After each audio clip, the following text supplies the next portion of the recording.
What's up, YouTube?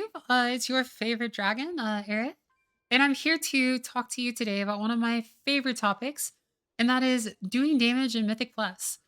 So as a disclaimer, before we get too deep into it, I want you all to know that it is very much not your job to be the damage dealer, especially in some of these lower keys.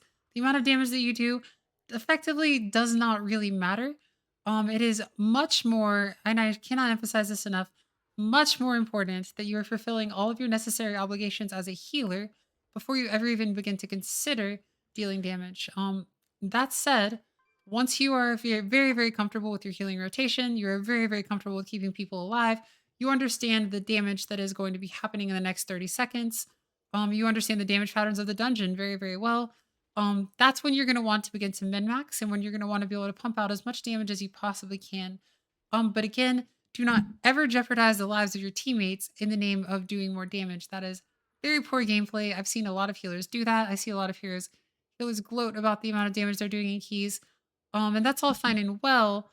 But if people are dying, if people are at risk of dying, or if people are not being topped up as quickly as you possibly can, then it does become a problem. That said, dealing damage is one of my favorite things to do. I love the mini game. Once I feel very comfortable in a dungeon, with the healing, I will begin to try to min max the amount of damage I do. And in some of the higher keys, it actually does become a bit of a must. That you are dealing damage as a healer, because some of these damage checks are just very, very tight. Also, the faster you kill a boss, the less you have to heal. And some of these bosses are very, very dangerous. So, getting as much damage as you can in when you can safely is of the utmost importance. And the same goes for trash. You want the dangerous trash packs to die quickly. And as an evoker, you're actually very, very good at killing trash. So, without further ado, with that disclaimer out of the way, let's go ahead and get right into the nitty gritty of what makes our rotation our rotation. So first and foremost, let's go ahead and talk about our DPS rotation for single target. It's very simple. We are going to fire breath, release it on one, It is not ready yet. and just go ahead and start. Well, this guy fell out of combat, so we lost the buff. Just go ahead and start shooting out living flames, and that is effectively it. Um, There's no real need to empower the fire breath fully in a single target situation, unless the target's health is very, very low. Um, and the reason for this, let's take a look at fire breath's tooltip. We can find it. Where's Waldo? Is never one of my specialties. Here we go. Inhale, stoking your inner flame. Release to exhale, burning enemies in a cone in front of you for 664,000 fire damage, reduced beyond 5 targets. So what you'll find that's interesting about this ability is it actually deals, if you're empowered on one, it deals the same amount of damage as if you empower it all the way. Um, but if you empower it on one, it deals a lot of that damage over time. If you empower it all the way, it deals all that damage up front. Well, not all of it, but quite a lot of it. So if we hold it down for longer, it just does more damage. So when you're using this ability, think about how long the target will be alive for. If they will only be alive for 5 more seconds, you could empower your fire breath all the way, or think about saving it for the next pack potentially. If it's going to be alive for like the next while, then go ahead and just ship it on one. It's a very interesting ability in this regard, and you can definitely min max and try and get the most out of it. I would pay attention to the amount of time that you're getting per empowerment level. You get a If you empower it all the way to full, you'll have a 3 second dot. If you empower it to four, you'll have a 6 second dot. Three is 12, two is 18, one is 24. So just keep those numbers in mind.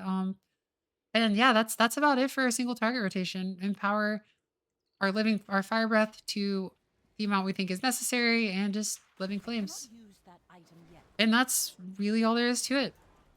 When things do become interesting is when we get our four set in a multi-target situation. So in a multi-target situation, let's just talk about the basics of the rotation before we get into any of the advanced stuff. We're always effectively going to do the same thing. We want to use a DPS potion off cooldown. That will be the potion of shocking disclosure. Um, and we want to deep breath off cooldown. We want to empower our fire breath off cooldown all the way to max. And then we want to living flames to consume the leaping flames buff. So that's all sounded maybe very complicated. Let's talk about the talents quickly, and then we'll just execute the rotation. And I'll kind of show you what I'm talking about. So basically, this is the build that I currently recommend that you run as a default. If you're not sure of when spiritual clarity is better than empath, I would err on the side of spiritual clarity because the places where spiritual clarity is better than empath, it is very powerful. I do actually have a full guide on when to use empath first, when to use spiritual clarity, where I talk about all of our talents and what I think you should play in every single dungeon. You can feel free to check that out. It's also on my YouTube, of course. But yeah, if you're not sure, err on the side of spiritual clarity. But this is the build I prefer myself. It is Raging Week this week again, so I am playing overall. Um, but yeah, if it's not Raging Week, you can feel free to get rid of these. You can do some different stuff with these last talent points. If it's a Ruby life pools, you can go into inherent resistance. I would definitely play like this if you play inherent resistance. You can also I mean you can kind of play around with these last few points. You definitely want to aerial mastery if you can help it.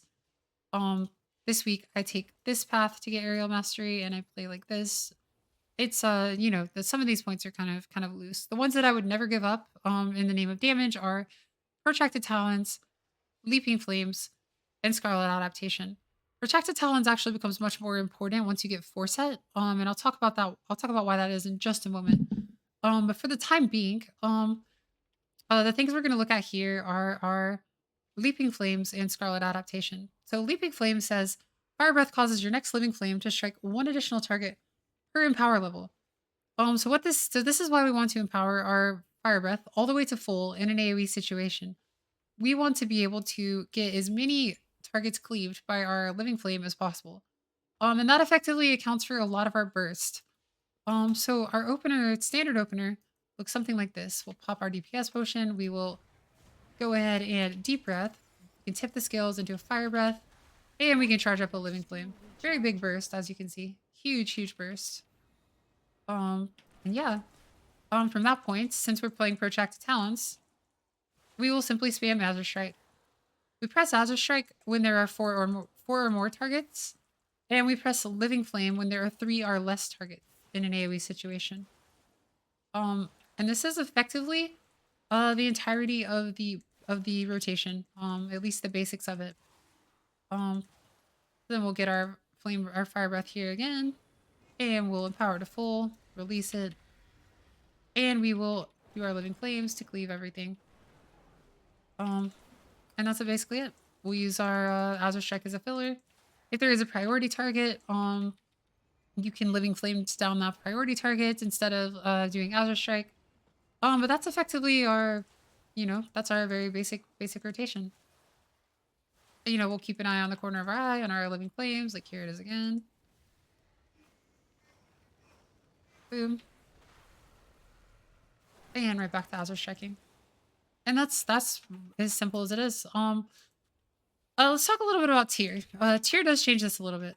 And you might not have noticed this. And so does Scarlet Adaptation. So outside of once you understand the basics of that, if you really want to min-max your damage, you can actually make a huge difference in the amount of damage you can do by playing around Scarlet Adaptation. So Scarlet Adaptation says store 20% of your effective healing up to 13,969. Nice. Your next damaging living flame consumes all stored healing to increase its damage dealt. Um, so that is very important. We want to always be filling up our Scarlet Adaptation. As you can see, we're filling it up very quickly here. I have a full Scarlet Adaptation now because I've healed these people. So that is one thing to always consider, that we do not want to ever use our Leaping Flames buff that we get from our Fire Breath without first having gotten our Scarlet Adaptation full. The second thing is we never want to use our Leaping Flames without a tier set proc. So what this means is that effectively, as you go into a pack, you're echoing reversions on as many people as you possibly can in your party. And this is to do two things. One, you're filling up your Scarlet Adaptation as they start to take damage. And two, you're fishing for this tier set proc. So the way this changes things is you can effectively go into a pack, And let's just say like we're running up to the pack of mobs right now. We're go ahead and we're spreading echo reversions. Maybe we're echo, echo, echo, and then reversion, getting as many as we can. And that's going to give us this proc here. And it's going to fill up our Scarlet adaptation. Um, so then as we approach the pack, we can do our standard rotation. We can I cannot pop our drink potion. more Okay, well, I from don't have a this phial. potion. We can fire breath. And since we have this proc, we can instantly send our proc. And the way that this works, that's actually going to increase your burst by orders of several magnitudes. If you are sending every single Leaping Flames buff with a 4-set proc and with a full Scarlet adaptation. Can't emphasize enough how important it is that you fish for these procs. Um, so in a lot of situations, you're not going to have this 4-set proc as you go into the pack. And when that happens, you just need to be patient. You're waiting on it. You're always waiting on it. So you might go into a pack and boom, you've sent your fire breath. This buff has 30 seconds, Leaping Flames. So you can literally just sit here and like, let's say we're healing our allies. Oh no, our allies are taking so much damage. I must heal them. I must heal them. You know, we're going back to Azure striking. And eventually what will happen is we'll get a proc. We still have plenty of time on our Leaping Flames. And boom, we'll send it. We will only send our Leaping Flames buff when we have that proc. Otherwise, we will sit on it. We will sit on it forever until we get this buff. The exceptions are if the buff is going to fall off and you just become absurdly unlucky. But as long as you're echoing reversions going into every single pack, as much as is possible, a lot of times you're chain pulling, it becomes more challenging. To which point you're just echoing reversions on the people who are injured. That's effectively what you're gonna do. So just to take a look at it in practice, I pulled up just a single pack. It's a pretty short and sweet topic. But just to kind of show you like in practice, like what this is like. So you'll see here, we are finishing the boss. And as we finish the boss, I already know that I have a 4-set proc. And what you'll see me doing is going into this pack. I'll be putting some echoes out. And actually probably should have put more out. That's okay. I do get kind of lucky here. I immediately get the 4-set proc. We'll send a deep breath, tip the scales, fire breath. And yeah, you'll see here. I actually did not use or was not able to consume that particular 4-set proc. So I think that was a slight mistake. Totally fine. That's totally okay. So what I do is I start fishing for I expect my team might be taking damage, so I start fishing for a proc by spreading echoes and then reversions. And of course, as you see there, I do get the proc, and I'm able to consume that Leaping Flames buff. And of course, I go back to healing. Every GCD that I'm not spending healing, I'm looking to well here I'm looking to run to my team. I'm looking to fill with Azure Strikes, since this is a 4-target plus situation. And that's pretty much all there is to it. Echo as many reversions as you can. Fish for those procs. Use your fire breath off cooldown. Seriously, dude, I didn't let go of the button. Like, it's just I was so frustrated here. I didn't. I did. It's true. I did not let go of the button, and it's there's a bug with Empower sometimes where you try to empower it to full and it just like goes off on one. But yeah, that's effectively what you're looking to do. Always empower your fire breath to full. Always consume a Leaping Flames buff. Make sure your Scarlet adaptation, or always consume your Leaping Flames buff with a tier set proc. Always make sure your Scarlet adaptation is also full when you do this. And you're not in a hurry to use that buff, as I've stressed before. That is the most important thing to note. If there's one takeaway, that's what it should be. And in the meantime, you can use Azure Strike as a filler. That is why I say that Azure Strike is such a good ability for once you get 4-set. Because if you have 4-sets and you have just done a fire breath and you're not playing Azure Strike, you want to be in multi-target situations without Azure Strike, pressing Living Flame. You single target down, you single target even in AoE when you don't have your fire breath. But it changes when you have protracted talents. So this takes away the awkwardness where you like want to have a tier set proc to consume the Leaping Flames. But you can't just send out a single target fire breath without consuming that, or I'm sorry, a single target Living Flame without consuming your Leaping Flames. All these abilities sound so similar, so I'm sorry if I'm stumbling a little here. So yeah, it just gives you an extra filler that you can use while you wait. That is perfectly efficient and even better. So yeah, that's really all there is to it. Pop back over to the screen. That is literally all there is to it. Nothing too fancy, nothing too crazy. It is definitely one of the easiest healers. Of course, they're all pretty much pretty easy to squeeze a lot of damage out of. Resto Druid might be a little more challenging than some of the others. But that said, yeah, the vape bill is very very easy. Very straightforward. Just keep those tips in mind, and you'll be blasting in no time. And one more time, just so this disclaimer is loud and clear: do not ever, ever jeopardize your teammates in the name of doing damage. I would never do that. I've never let my teammates die because I had a deep breath that I just really needed to slam immediately. That's never happened, even once, never, and it will never happen again. Yeah. Until next time, though. That's all I got, and I will see you guys around. Oh yeah, be sure to subscribe and like my video. It helps me to grow as a content creator. I love making content for you guys. I want to be able to continue to bring you lots and lots of really good evoker content. Later today, I'm going to be filming a raid guide, or at least a guide where I talk about one of my new builds, something I've been playing that I think a lot of people aren't playing. So definitely be on the lookout for that. And yeah, all that aside, I will see you guys later. Pasta, la vista. Big says bye too.